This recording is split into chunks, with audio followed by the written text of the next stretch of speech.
Kita berdoa. Kami bersyukur Tuhan untuk siang hari ini.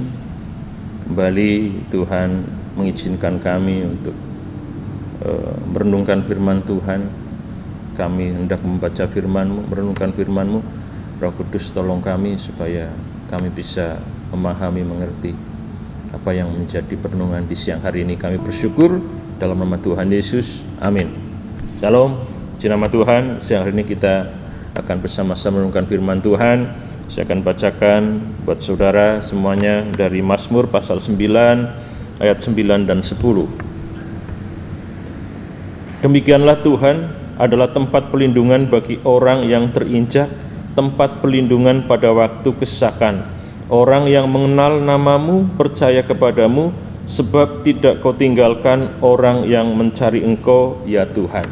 Saudara, ini Mazmur yang kalau kita baca pasal yang 9 yang ke-1 di sini katakan bahwa ini Mazmur Daud. Artinya ini memang Mazmur yang merupakan pengalaman Raja Daud sebagai seorang hamba Tuhan, sebagai seorang raja. Walaupun memang ada juga yang berpendapat bahwa memang yang menulis Daud, tetapi ada semacam perubahan-perubahan dan penyesuaian pada saat bangsa Israel ada di tanah pembuangan. Itu kenapa di situ katakan bahwa demikianlah Tuhan adalah tempat pelindungan bagi orang yang terinjak, tempat pelindungan pada waktu kesesakan. Jadi Raja Daud mengatakan dan menyatakan iman dan percayanya bahwa Tuhan adalah satu-satunya pribadi yang menjadi tempat pelindungannya dan juga menjadi tempat perteduhannya. Artinya dikatakan bahwa pada saat merasa terinjak, bahkan pada saat merasa kesesakan, Raja Daud hanya berlindung kepada Tuhan. Saudara, orang-orang yang terinjak, artinya orang-orang yang merasa tertindas atau orang-orang yang sedang mengalami penindasan, mengalami tindakan-tindakan ketidakadilan. Ini yang para penafsir mengatakan ini penyesuaian, disesuaikan pada konteks pada saat orang Israel di tanah pembuangan. Mereka ditindas, mereka diperbudak, ya, mereka ditekan, dan mereka sungguh-sungguh mengalami penganiayaan yang hebat. Ya, orang-orang yang terinjak, tertindas, tempat pelindungan bagi mereka yang tepat adalah Tuhan. Bahkan dikatakan tempat pelindungan pada waktu kesesakan. Kesesakan ini berbicara tentang kondisi di mana seseorang itu merasa berbeban berat, merasa begitu terhimpit oleh masalah ataupun pergumulan, sehingga digambarkan sesak, itu ya, digambarkan seperti seorang yang menanggung beban begitu berat sehingga sampai bernafas saja itu sesak. Ya, terkadang kita sebagai umat Tuhan mengalami hal-hal yang demikian. Tuhan izinkan, ada persoalan, ada permasalahan, ada pergumulan yang terkadang menghimpit kita dari depan, belakang, ya, samping, kiri, kanan. Kita benar-benar merasa tidak bisa bergerak lagi, bahkan untuk mengambil nafas saja itu rasanya sesak. Kenapa? Karena masalah, karena pergumulan apapun itu. Saudara, pada saat kita mengalami situasi yang demikian, Mazmur mengatakan Tuhan tempat pelindungan bagi kita yang sedang mengalami kesesakan, atau bagi kita yang sedang mengalami ketidakadilan, yang kita merasa diinjak, kita merasa ditekan, kita merasa diperlakukan dengan tidak adil.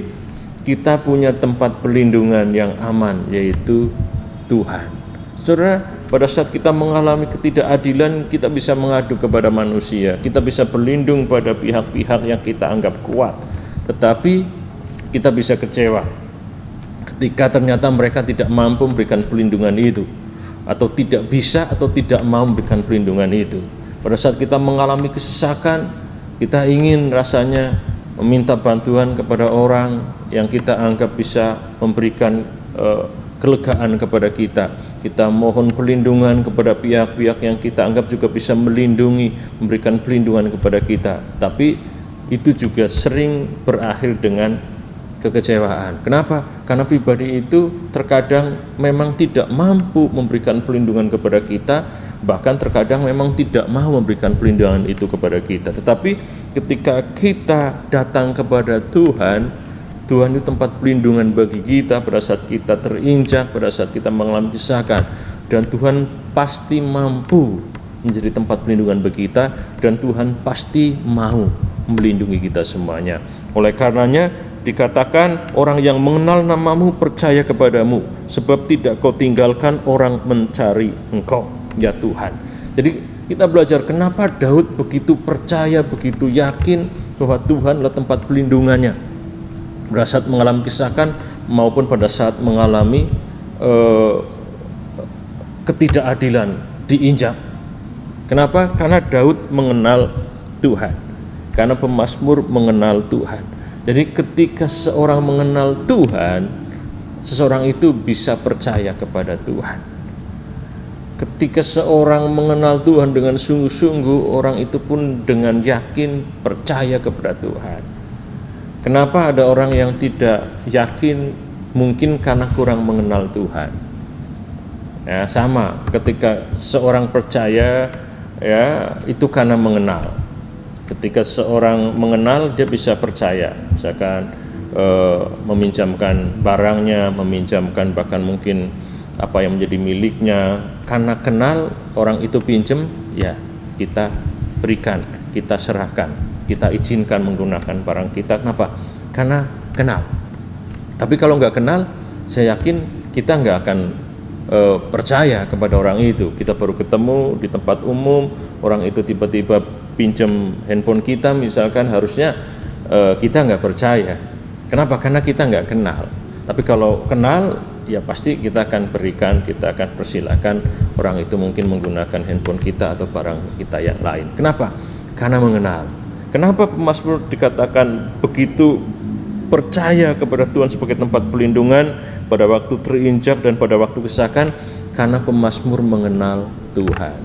Jadi bagaimana supaya kita memiliki keyakinan dan percaya bahwa Tuhan tempat perlindungan bagi kita? Kita harus mengenal Tuhan. Mengenal Tuhan bisa kita lakukan dengan cara kita membaca firman Tuhan. Yang kedua, mengenal Tuhan bisa kita lakukan dengan cara kita melibatkan diri kita pada pekerjaan ataupun pada rencana-rencana Tuhan. Sehingga ada banyak pengalaman yang kita miliki, kita bersama-sama dengan Tuhan, sama dengan saudara dengan teman saudara bisa memiliki pengenalan yang kuat, pengenalan yang dekat, pengenalan yang erat. Kenapa? Karena ada banyak waktu yang dilewati bersama. Misalkan suami dengan istri, kenapa saling mengenal? Karena waktu yang dilewati itu begitu banyak, ada pengalaman banyak yang dilewati bersama-sama, baik suka maupun duka. Pada saat mengalami kesulitan, ada istri atau ada suami tetap bersama-sama. Itu kenapa mereka saling percaya. Kenapa? Karena mengenal, dan mengenal itu karena ada kebersamaan. Jadi bagaimana supaya kita mengenal Tuhan? Yang jelas pertama membaca firman Tuhan, pelajari firman Tuhan, renungkan firman Tuhan. Yang kedua, memiliki pengalaman bersama dengan Tuhan dengan cara kita melibatkan diri pada pekerjaan, pada pelayanan, bahkan pada rencana-rencana Tuhan. Jadi saudara, siang hari ini kita belajar, mari kita jadikan Tuhan tempat pelindungan bagi kita pada saat kita terinjak maupun pada saat kita sesak. Supaya kita bisa percaya bahwa Tuhan tempat pelindungan kita, memiliki kepercayaan seperti itu, kita harus mengenal Tuhan. Bagaimana kita mengenal Tuhan? Baca firman Tuhan, pelajari firman Tuhan, renungkan firman Tuhan, dan libatkan diri pada pekerjaan, bahkan rencana-rencana Tuhan. Maka saudara akan semakin mengenal Tuhan, dan saudara akan tetap bisa percaya kepada Tuhan sebagai tempat perlindungan, baik pada saat terinjak maupun pada saat mengalami kesesakan. Tuhan berkati kita semuanya. Kita berdoa. Tuhan, terima kasih untuk siang hari ini. Roh Kudus, tolong kami supaya kami memahami perenungan di siang hari ini.